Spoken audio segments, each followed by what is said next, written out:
Oke, selamat datang kembali ya di pembahasan mendalam kita. Hari ini nih kita mau coba gali panduan resmi dari TED soal seni bicara di depan umum. Kita bakal coba bongkar gitu rahasianya apa sih biar presentasi keren dan gimana Anda juga bisa gitu.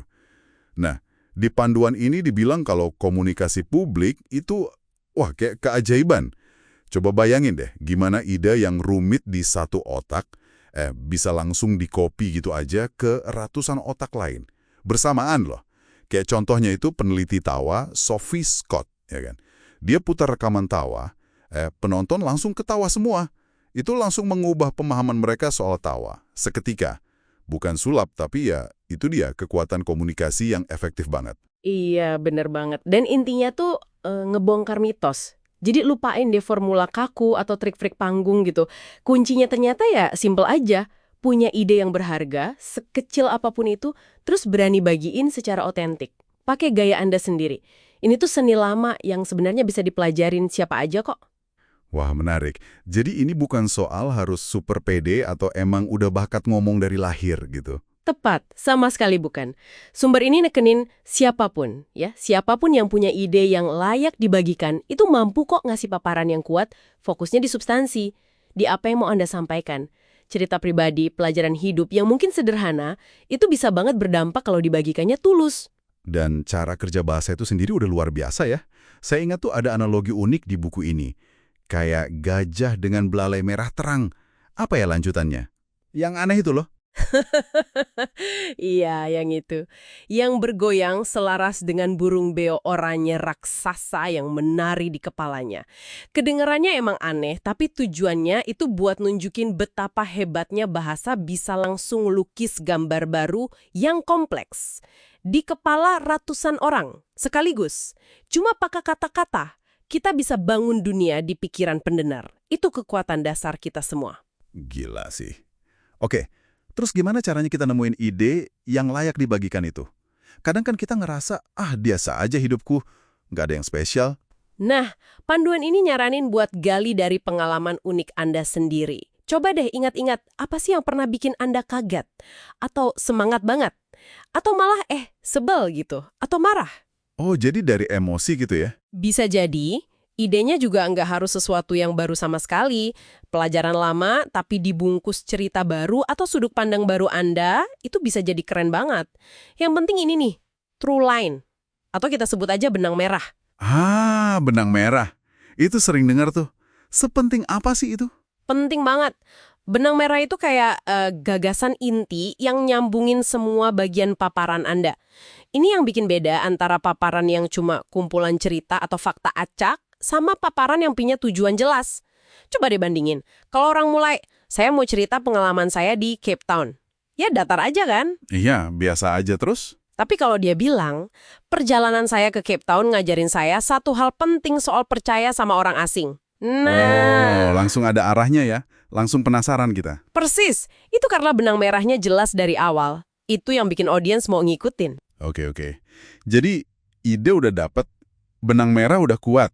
Tapi kan nggak cukup cuma modal itu ya. Buku ini juga ngomongin koneksi terus. Betul sekali.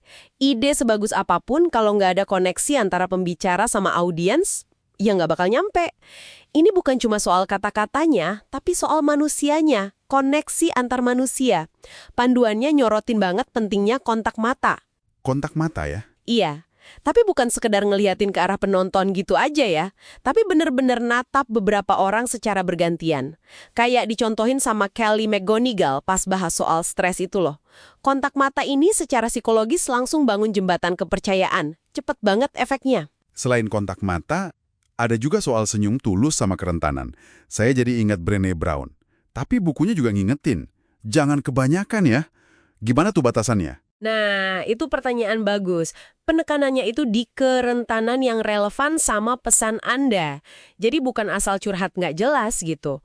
Tujuannya buat bangun empati, buat nunjukin kalau Anda juga manusia biasa, bukan sosok sempurna di panggung.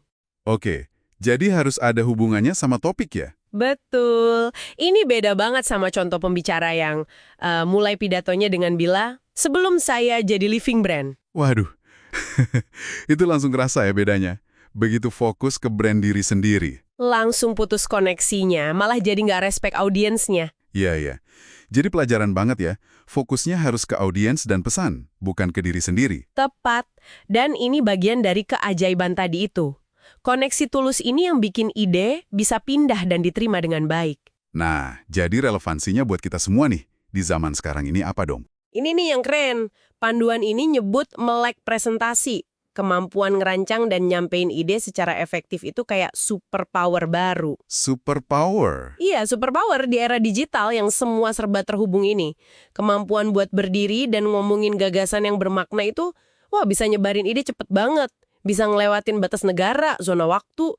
Kayak ngebangkitin lagi seni retorika zaman dulu, tapi buat era modern yang udah ada teknologi. Oke, jadi kalau kita rangkum nih ya, intinya tuh bukan soal trik-trik panggung, tapi lebih ke punya ide berharga, nyampeinnya pakai cara otentik kita, terus bangun koneksi tulus sama audiens, lewat hal-hal kayak kontak mata, kerentanan yang pas, gitu ya, dan dirangkai semua pakai benang merah yang jelas. Persis, ini keterampilan dasar yang bisa banget dilatih. Sip. Nah, sebagai pemikiran penutup nih ya, panduan ini ngebedain antara pengetahuan yang makin kesini makin spesifik, sama pemahaman. Pemahaman itu justru butuh hubungan antar bidang.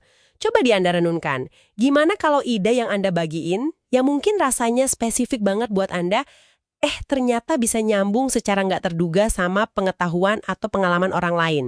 Percikan pemahaman baru apa ya yang bisa muncul waktu ide Anda itu dibagikan secara efektif dan nyambung sama ide orang lain?